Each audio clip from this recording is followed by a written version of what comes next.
Thank you for watching KTN Prime and welcome back. As Arya said, we shall be having that conversation on Africa Forward Summit, the hits and the misses. Now, Dr. Edgar Githua is the international relations and diplomacy expert. David Olesankok is Yala Member of Parliament. Karibuni. But before we get into that conversation, internationally, United States President Donald Trump is in China, a visit that has drawn global attention at a time of shifting political alliances and economic uncertainty. As tensions between the world's two largest economies continue to shape global trade and power dynamics, analysts say the implications could be felt far beyond Washington and Beijing, including here in Kenya. Our reporter Noel Nobiswa with the details. Donald Trump's visit to China comes at a critical moment against the backdrop of strained relations, ongoing trade disputes, and a shifting global political order. It comes at a time when the U.S. is engaged in a war against Iran in the Middle East. We've had a fantastic relationship. We've gotten along. When there were difficulties, we worked it out. I would call you and you would call me. And whenever we had a problem, people don't know, whenever we had a problem, we worked it out very quickly. We're going to have a fantastic future together. The messaging from Trump reflects a mix of engagement and caution, signs of relationship that has been defined by tariffs, technology restrictions, and strategic rivalry. 中美两国能不能跨越所谓的修昔底德陷阱，开创大国关系的新范式？能不能携手应对全球挑战，为世界注入更多的稳定性？能不能着眼两国人民的福祉和人类前途命运？ But beyond the optics, this is much about politics as it is about economics. In the United States, China remains central to jobs, manufacturing, and national security. For Beijing, the engagement is part of a broader strategy to assert its influence globally, particularly across Africa. It's an honor to be with you. It's an honor to be your friend.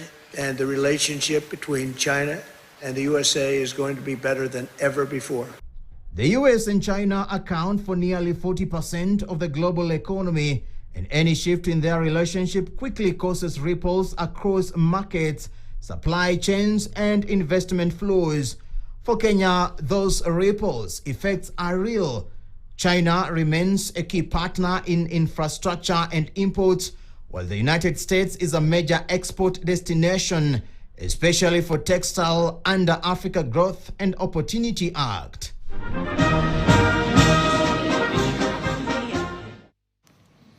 And that the world is indeed watching as the two global giants on matters to do with diplomacy, trade, and even security meet in Beijing, China. President Donald Trump making his way there.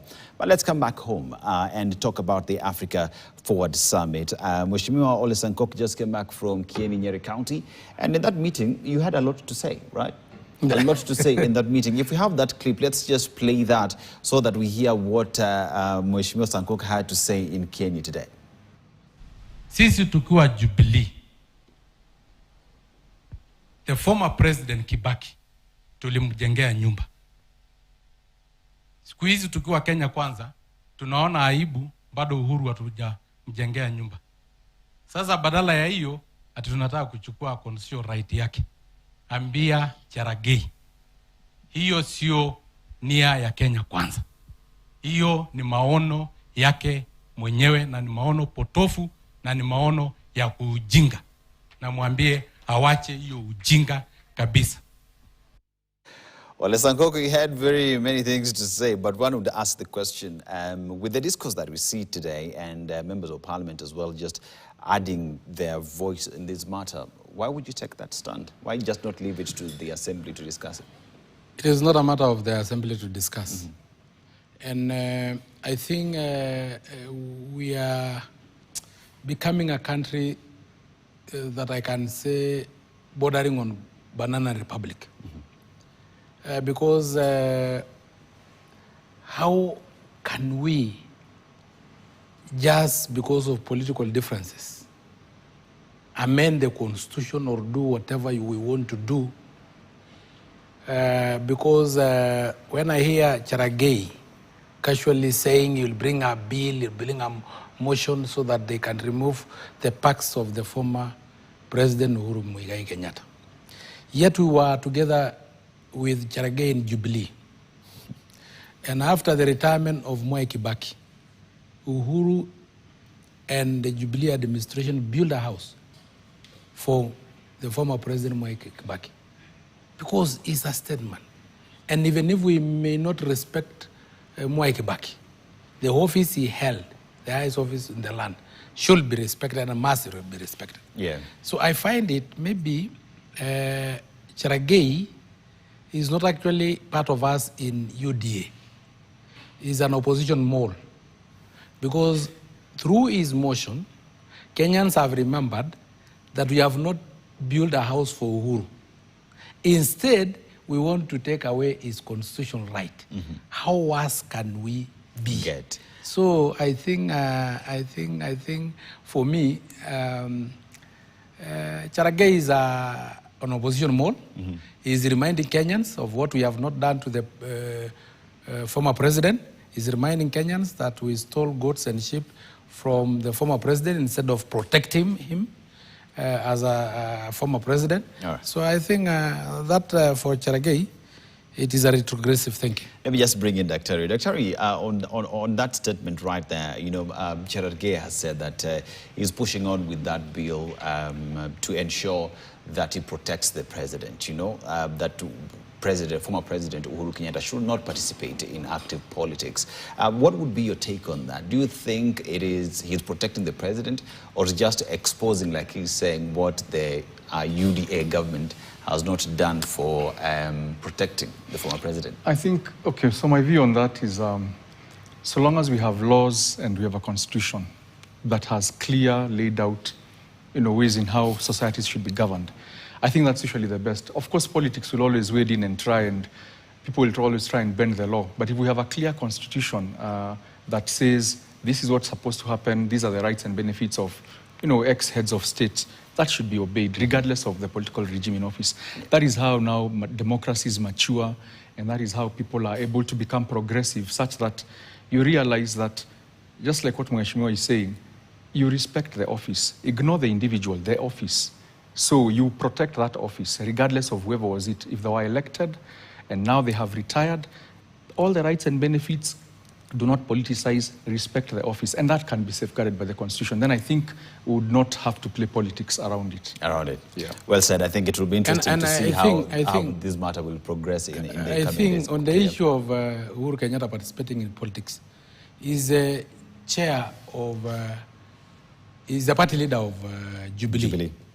And Moi remained the party leader of KANU, even when KANU was the official opposition party. Kibaki remained with his PNU even after he has retired. So I don't think it's a big issue for a former president probably to participate in politics and giving his own opinion. Anyway, he will have a date with destiny during the election of 2027, and I'm sure he will cast his vote. He will cast his vote, because you see also the Constitution protects him and gives him the right to participate in politics. But let's jump into the conversation, right? So French President Emmanuel Macron was in the country, a big event there, and we have a lot that went down. We expected around 5,000 people, 2,000 people. We had 7,000 people coming to that conference. Several heads of state came into the country to have that conference. Remember, the very first one outside a Francophone country in an Anglophone country hosted by the French. I'll just start with you, Dr. Yeah. Where does that place Kenya in the entire conversation on matters to do with diplomacy? Thank you. That's a good question. Number one, it elevates the fact that Kenya co-hosted this with France, elevates Kenya's standing in the diplomatic world. The fact that Kenya could be trusted, or Kenya could be viewed as a safe space to begin a new conversation. So it elevates Kenya's stance in the diplomatic world, because at the same time it was a loaded week. At the same time we had the UN Secretary General around. He was launching the, the building of the new UN bloc, the extension of the UN bloc. So having all these high-profile figures in the diplomatic world raises a country's stature. It adds to our soft power. It adds to our influence. So if we're able to leverage on some of these advantages and this newfound spotlight, it means our global diplomatic footprint increases and grows. So for me, that is the big win. Just by hosting the conference alone, that elevates Kenya's diplomatic stature within Africa and also in the globe. Yeah, Sankok, you as a member of IALA sitting in Dar es Salaam, one would say on that space as well, we saw what one would say absence from members of states from the region. We had a president from Burundi, I think, was around, but the others were not in. We know the fact that Uganda had their own swearing-in ceremony that was taking place. But how has it been viewed from that side of the region?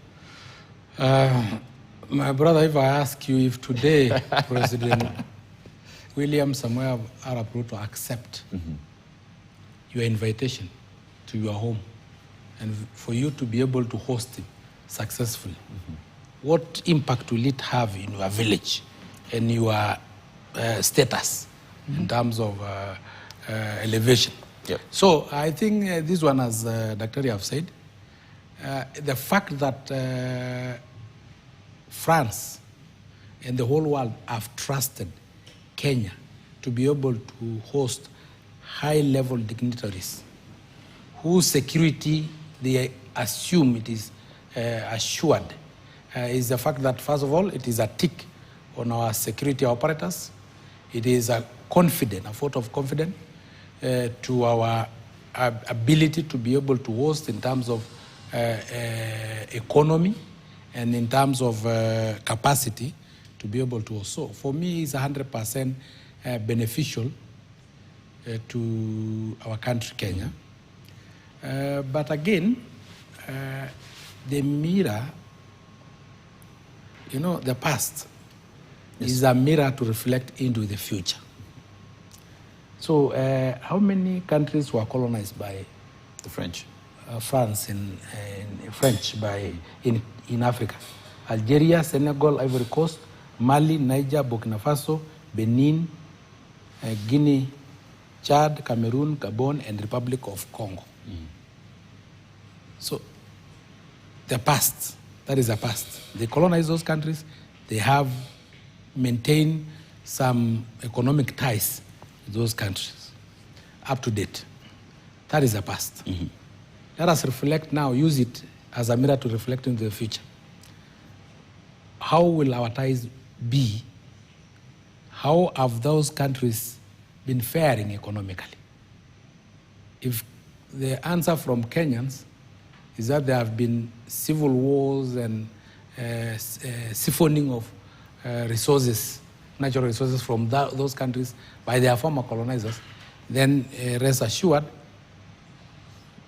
the past will be the mirror that will reflect into the future, and our future may not be that cozy. Yeah, and Dr. You see, what Mheshimiwa here is saying as well is fact that was actually bond of contention, because if you look at especially African countries from the Sahel region, mostly at the western part of the continent, they called out Kenya for hosting the event, because they said you've welcomed oppressors, people that we had a problem with for a very long time, into your space. Now with that, then we talk about the African Union, right? And where Kenya now will sit with all these other countries. How does Kenya start convincing Africa that we are speaking in one voice when on the other hand, others are saying, you let us down? Thank you. I mean, it's a very the diplomatic world and international relations world, international system is very complex. It's very, very complex. You've raised a valid point that on one hand, Kenya appears like we are traitors to a common cause. So West Africa feels that Kenya betrayed us. We should have probably joined them in rejecting France and all that. But the thing that drives international relations and behavior of states is self-interest, or what we call national interest. In other words, sometimes when you are pursuing your own interest, you are bound to step on somebody else's toes. and you have the sovereign right to choose your friends. So Kenya, I will not fault Kenya at all. As an international relations expert, I understand that Kenya is pursuing its interests because it needs France and it needs that clout and that bilateral relationship to achieve a particular agenda. The relationship may not have worked for West Africa for very many reasons. That is not to say that that is how France is going to treat these Anglophone countries and Kenya in particular. Now that we've been forewarned, and I like what Mheshimiwa said, he's pointed out that difficult past. It means to be forewarned. The English say to be forewarned is to be forearmed. Now that we know that they have a tendency to slip and become in a certain way, I'm sure Kenya is going to be very careful not to walk into the same trap. So for me, I would not fault Kenya. Kenya is pursuing its interests. Nation states have the right to pursue their interests and to make friends of whoever they want to make friends of in the international system. But now, we now need to approach these relationships with a lot of caution, knowing that this is a powerful country, they are way ahead of us, and whatever we negotiate, we need to make sure it is balanced. It's creating a win-win situation for all of us. So I will not fault Kenya. Nation states pursue their own interests. That is Sankok, on the same line, there was also the fact of reparations to former colonies, you know, that justice has to be given to these countries. It was highly discussed, including Kenyans who spoke directly to President Macron. And Macron said this, he declared that the returning of looted colonial era African artworks to the continent is now unstoppable. He acknowledges that there's a lot that was taken away from Africa, and we need to take it back because it is what makes Africa be what it is. Do you think that admittance from the president was a good thing? If Kenya, which for me, the visit by Macron was 100% beneficial to us, if then it will extend to be beneficial to Africa, that we slay this dragon of the modern day political, socio-economic neo-colonialism. Because that is why I'm for warning Kenya, that let us use the past of the relationship between the African states with France as a mirror to reflect in the future, and to be very wary and actually to scrutinize and to allow Parliament to scrutinize any bilateral agreements deeply. And for the words of Macron declaring that whatever he had declared, that it is the time for us to return African artifacts. We may not be very interested with artifacts. We are interested with our underground resources that we have been taking and siphoning for a long time. So let us be very clear. And the word of mouth from Macron, even all of us know that it is the mouth that say, I'm going to urinate, but it have never urinated. So saying and the actual things are two different things. And lastly, the view of the East African countries on what we had African Foward Summit. It was very positive, only that it had come at a time when our head of state summit chairman, that is Yoweri Kaguta Museveni, the king of Africa, was being sworn in. Why do you call him king of Africa? He's the remaining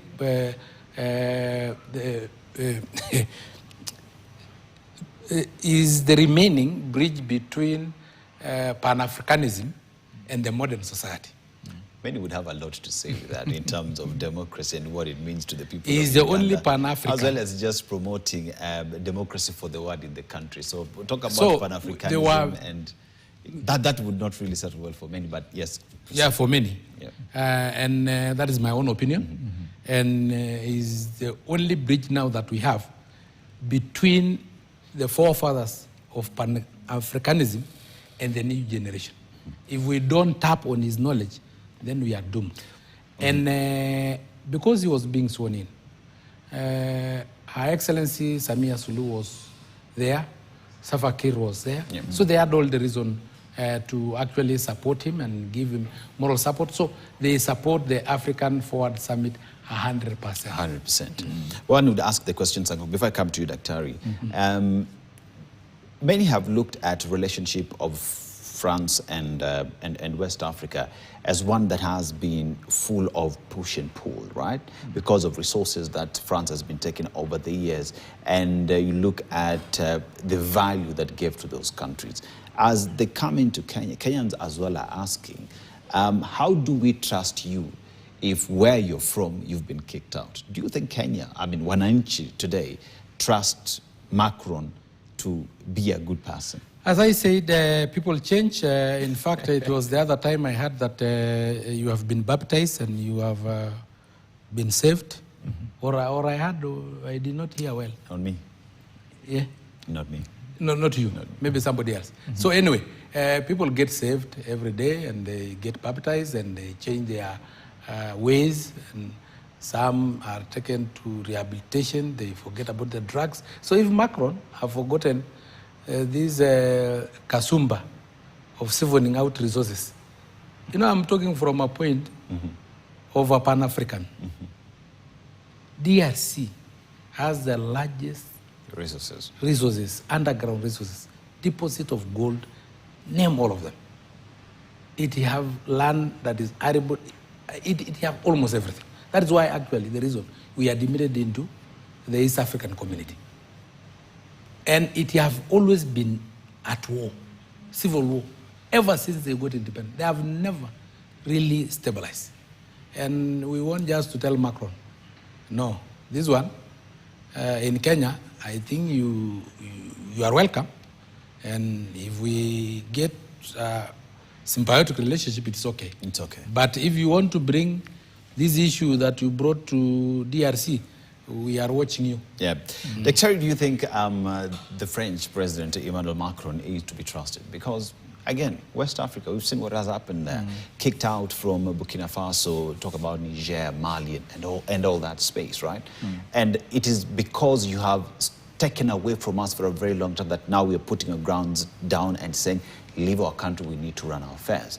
Now he seems to be entering into Anglophone countries where one would say, they've not had relationships for a very long time, you know. Can Emmanuel Macron be trusted? It's a very and what will it take for that trust to be earned? So you've asked a very deep question. So number one, and I'm not holding brief for France or Macron. Yeah. Macron is the figurehead we see right now, but the atrocities were committed way before he became president. So it's just that he's the one coming to the Anglophone countries, but he bears now the weight of past atrocities of previous presidents in France. Can he be trusted? In international relations, do not trust anyone. Do not trust anyone. Trust actions. Actions speak louder than words. You have promised we are going to enter into a bilateral relationship as equals. Let's see that equality. Let's read it in the fine print. So give him the benefit of a doubt, all right? Give him the benefit of a doubt and watch the actions that are going to roll out before he leaves office, because he's leaving office, I think, next year at some point. So I even view his visit differently, because he is the president who saw the fragmentation of France's hold in West Africa. So he's trying to redeem his legacy by coming and trying to get the Anglophone countries back. It is because he was like, he came into power, I think, in 2017. The relationships deteriorated from 2020 onwards under his watch. So I think he's feeling that burden of, I will be remembered, my legacy in France will be as the president who lost our influence in Africa. So he's trying to scramble and now get the Anglophone countries, Kenya included. He's trying to get into their good books, so at least he can redeem his image and say, I may have lost West Africa, but I gained East African countries and other Anglophone countries. So he's a politician. He will say what needs to be said for you to trust him. We are going to trust his actions.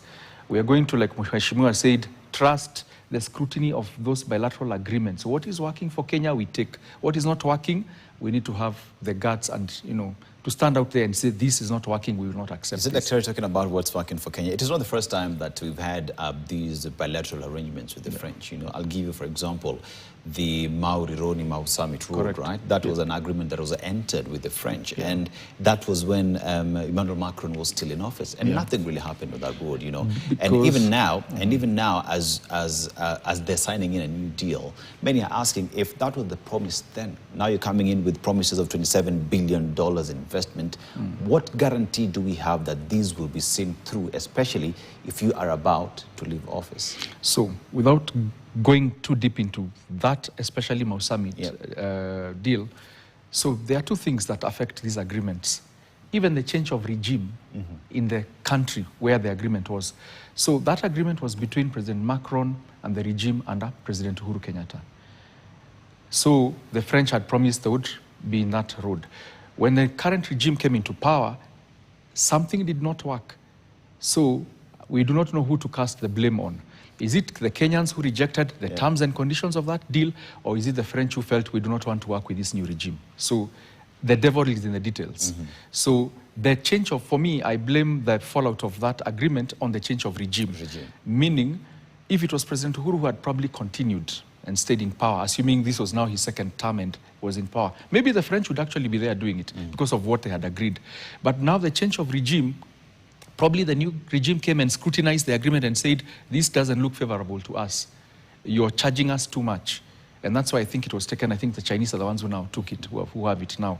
So those things affect agreements, meaning even the current agreements that we are coming into, all right? Depending on the spirit and the letter and the terms and conditions put in, if a new regime was to come into power and feel this is not giving Kenyans value, they will not go through. So the agreements are nice on paper. It's the implementation, the execution. What is in the actual details of these agreements? So somebody else might come, like Mheshimiwa was saying, Parliament could scrutinize and say this is not working for Kenyans, and it will be thrown out.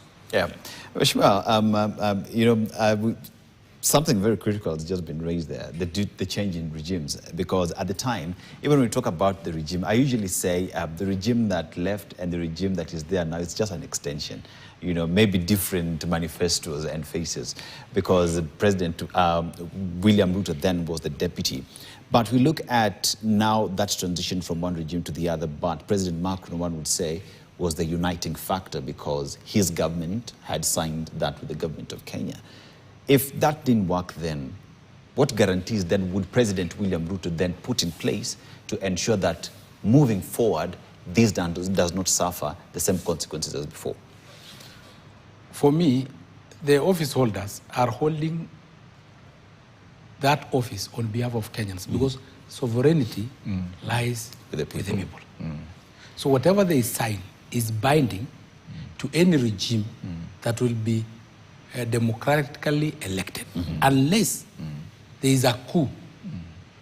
When there is no coup, the transition should actually be able to transit liabilities and all benefits to the next regime, especially when, as you have mentioned, the current president was the deputy president then, so he was still in government. But even if they were not in government totally, they were holding that office on behalf of Kenyans. So it was the sovereignty of Kenyans that signed, because they did that on behalf of Kenyans. When we make law in Parliament, it does not say because I am a member of UDA party, I make laws for UDA supporters. No, we make laws for those who supported us and those who did not support us. And it is binding for all Kenyans because I do that on behalf of Kenyans because they have delegated their sovereignty to me at that time that I'm holding office. So I think it is high time as Kenyans we hold those in office accountable. Yes. That if they come and scrutinize and find that the deal is not worthy, it's okay. They have the sovereign power delegated to them. But if, through the breach of contract, Kenyans will lose money, we surcharge those leaders so that they just don't do it the way they want. Yeah, because when you talk about surcharging, Kenya already lost 7 billion shillings paying for the fines for cancelling that contract for the Mauri Roni. And that's a fair point. That's a fair point because Kenyans at the end of the day say, if we are getting into something, we should not be losing money. We should be gaining from it. But even while at that as well, we saw Kenyans get out there and go to the streets saying, this meeting that you're having, I don't think we were involved. At this meeting you're having, we have a problem with it. Do you think that showed a position that many would say, what's wrong with Kenyans? Or Kenyans, rightfully so, because the constitution allows them. They were just doing what they have to, must do, because the constitution is there and protects them. Yeah, I think, I saw that mini demonstration, some people protesting about that visit. And I believe as a democracy, as a fairly maturing democracy in the African continent, Kenyans have that right to picket. They did, and I saw they were dispersed, and their biggest complaint was actually, if I got it correct, was they were protesting his presence here, yes. the presence of President Macron here. Of course, now that the government, of course, felt this would embarrass and spoil the meeting, but the bigger point is they were protesting more on what we were talking about earlier, issues to do with West Africa, the atrocities in West Africa and all that. So there is a section of Kenyans who will not trust this summit or the outcomes of this summit, or trust France as a nation state based on its history in West Africa. And there's a section of Kenyans who are adopting a wait-and-see attitude, trying to say, let's give them a chance, let us watch. I am in the camp that is saying, let us be very wary, let us be very pragmatic. Let us deal with them because there are certain things they can do to us, give to us, and there are certain ways we can benefit from them. But let us walk with our eyes open. Remember, West Africa was not any different from us. In fact, some of the countries that have borne the greatest losses were richly endowed more than Kenya, all right? So Kenya needs to be careful that, yes, we are dealing with this new European power, but we need to know what it is that we are signing. We need to know what are the terms and conditions. At what point are we willing to say no to this relationship if we feel Kenya is being pushed a bit too far? Yeah. So that's the whole, for me, I'm in that pragmatic school of thought that we can deal with them, but with our eyes open. With our eyes open. With our eyes open. Yeah, Dr. I just want to look at some of the wins that we got here. So we have the Nairobi Declaration, where the event concluded with a framework. Before you go to that, the demonstration, it was an embarrassment. Why? And I will not support 100%. Because surely, you can't wash your dirty linens in public. Now that Macron was already here and we had visitors, just hide some of your dirty linen, and then we will deal it in our own local way. You don't expect Macron to come and... But Mheshimiwa, if you follow, especially the French politics, right? There is always demonstration in the country every day, regardless who's in the country. The citizens are allowed to protest. And in Kenya as well, citizens have been allowed to protest and express themselves, rightfully so, because the constitution allows them. I don't like Macron. It is my right to come and say, I don't like you. Why is that something wrong? We are African. We are not French. And we can never be them. Of course, they have LGBTQ. We don't have. They have the name for lesbianism. Talk of your own mother tongue. What is that? We don't have homosexual. We don't know the name in our mother tongues. So we don't tell us to behave like them. We have a saying in our own cultures and tradition of Africans, because we are Africans and will remain to be Africans, that don't wash your dirty linen in public. So do we suspend the constitution because President Macron is in the country? No, we did not suspend the constitution. That's exactly what you're saying. No, I'm just saying them. I just tell them, let's allow, because it's a 3-day summit, and then we deal with William Ruto locally, because he is going nowhere. I will deal with him. Many Kenyans will have a lot to say on that. Many Kenyans will have to say a lot on that. But Mheshimiwa, I want us to look at the declarations and some of the agreements, right? So the event concluded with the framework outlining policy positions and investments and transparency. And the bilateral agreements to talk about is Kenya and France signed 11 bilateral pacts at State House, and this includes the 12.5 billion shillings modernization of the Nairobi commuter rail project. When you talk about Nairobi and the railway city, the UK government as well is there now. We see the French are getting in there and doing their thing. Should Kenyans now say, are Kenyans now at a position where if you've signed it, we want to see how fast that is enhanced? Will that then go to convince Kenyans that perhaps cut him up some slack? He came in with clean hands.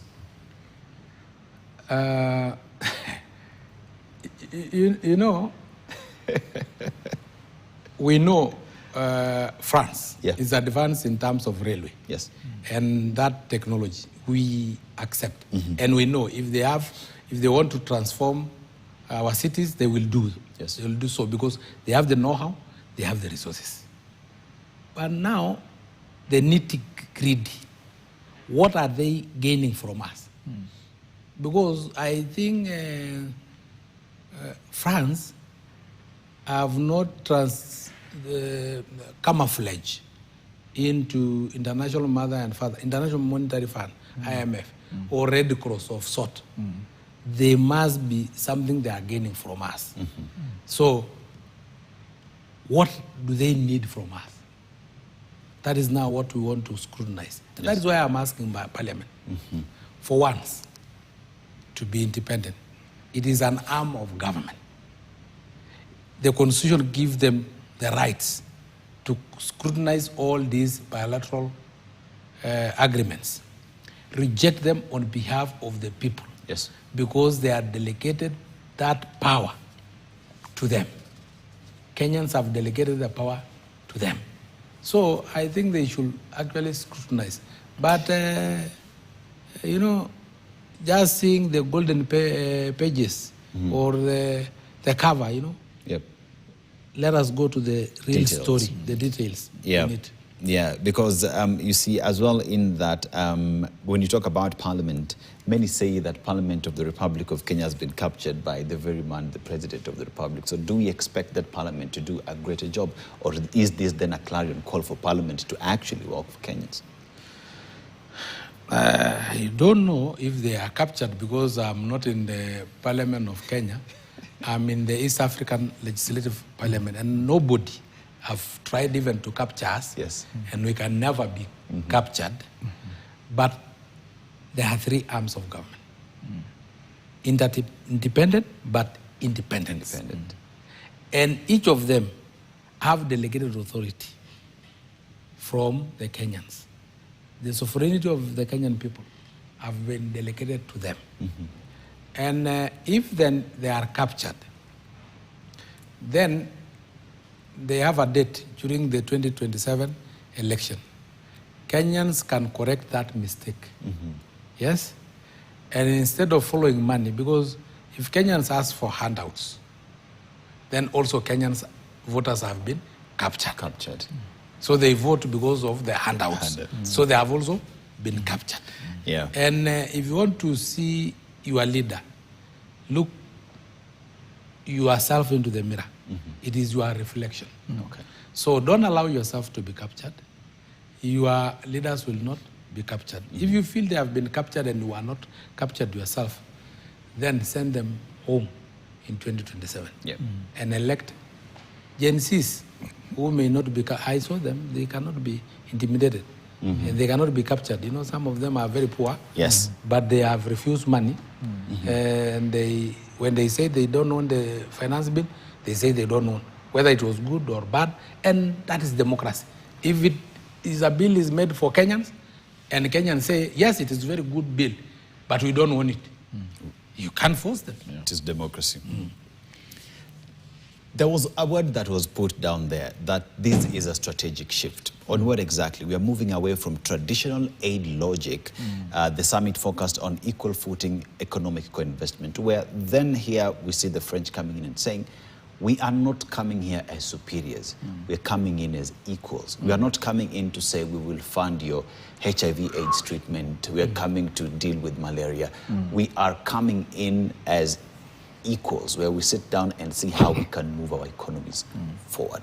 That statement alone, President William Ruto has been pushing it for a very long time, where we need to be seen as equals. Africa needs to have a seat at the table. Does this then go to stamp that authority and that position? So I think, so that's very idealistic thinking. That is the ideal, all right? That is the prayer, that is the wish. But international relations is run very differently.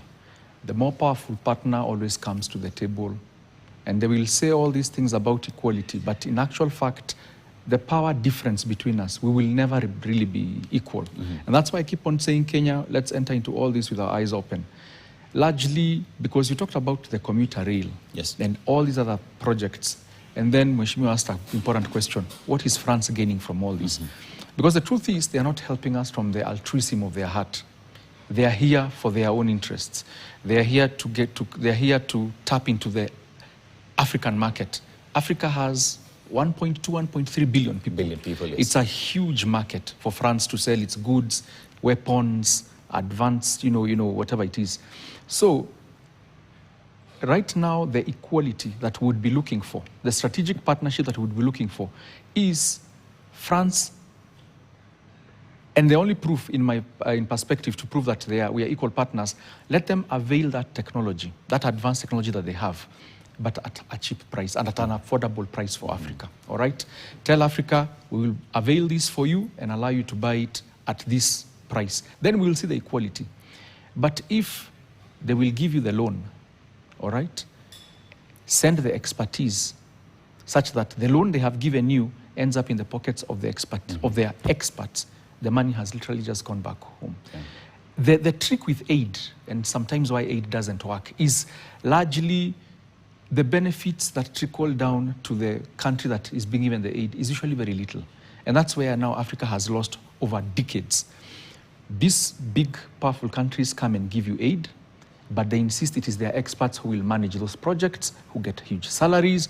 So a lot of the budgetary support, a lot of the money that was coming in to help you ends up into their pockets. It's like even the Chinese, they will fund they'll give you the loan for the road. It will be their engineering company that is going to build the road. Their expertise who get the top dollars. And what trickles down to the economy is very little. So that word equal, a word of caution to anybody else outside there.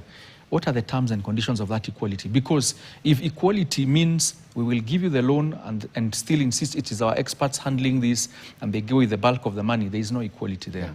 But if it is about technology transfer, they give you the loan, train your engineers, help you pay your engineers top dollar, then the country is growing. So very delicate, you can see where in the fine print, that's where things now get hidden. Yeah. So for me, I'm not even comfortable when people talk about equality at that level, because when you actually scrutinize those agreements and you go deep into them, you realize there's no equality. There's no equality. They will give you $1 million. Over 700,000 will go back to the host country. Yeah. Only 300,000 will trickle down into your economy. So the equality is... I wanted to look at something that happened that was very interesting. I remember there was a conversation that was being held by the young people at that summit, and President Emmanuel Macron took to the stage, grabbed the microphone and told those who were seated there to shut up so that we allow that conversation to continue. If we could just watch that clip, then that can form our next conversation, if we could play that. Kok, you talked about us as Africans and not showing up and not being controlled. What do you make of that? Before even I go to that, because that one is embarrassment. Before I go to that, there is this sweet poison called equality. We are coming into agreement as equals. That is a political socialist mantra. Yep. And the same that was used when our colonizers came to Africa. They told us, God who live in heaven, love you so much, please change your name, close your eyes so that we can pray for you. We did that and we closed our eyes. When we opened, they have taken our land, they have taken our names, they have taken our resources. They have literally made us slaves in our own countries. The same mantra they are using, socialite mantra, or sweet poison, that is wrapped in, we are coming in an agreement of equals. We are never equals. Yeah. Just look at GDP. Are you convinced we are equal with France? At what sense? Our populations are not equal. Our GDP is not equal. Our per capita is not equal. So at what level are they saying we are equal? Now, on that statement that we have just released, where Macron was acting as a headmaster of a small primary school. In fact, it's not a primary school, of kindergarten. I think I was a student leader in the University of Nairobi. And I was the son of president in the year 2000. And this guy was very lucky. that he came at this time. When you're out. Not yes. when I was the president of the University of Nairobi. He should have seen how I should have shut him up. Yes. And he will have gone back to his country knowing that we are Africans. We are not French people. You know, there are two sides of the story where many say, rightfully so, when the president was asking those who are attending to be quiet, is because indeed just respect whoever's on stage and listen to what it is they have to offer. If you have no business being in the room and you're making noise, perhaps please excuse us, get out so that you can continue our meeting. Just a minute. That was the function of the host, the president, or the vice chancellor of that university, or the student leader of that university, not of the visitor. We cannot allow a visitor to enter into our own house. Yes? And when we are dirty, he complained when our chairs are not comfortable enough, and then they complain. It is actually them to shut up and go back to their country. Because where will I go? Where will Kenyans go? Yeah. If you tell them shut up and go outside, are they outside Kenya or they are still in Kenya? Where are you chasing them to? At least Macron had somewhere we can chase him to, especially to his wife. Okay. Daktari. Yes. Many have asked the question, if this was President William Ruto in France, in Paris, having that conversation, if he walked to the stage, picked that microphone and told the French to shut up because there's a conversation that is ongoing, would that be acceptable? Would President William Ruto be able to do that?